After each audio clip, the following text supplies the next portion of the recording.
To make an origami Pikachu, start with a square piece of yellow paper that's rotated so it looks like a diamond. Fold the right corner of the paper over to the left corner and unfold.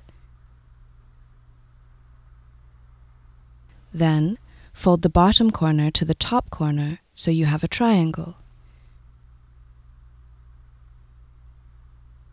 Fold the top of the triangle down to the bottom edge.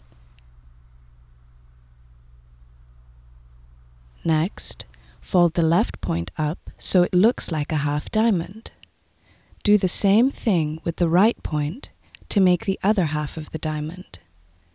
Now, fold the left corner of the diamond in toward the center and repeat with the right corner. Fold the flaps at the top of the model out to the left and right at an angle to make the ears. Then, slightly fold the 3 remaining points in to round out Pikachu's face.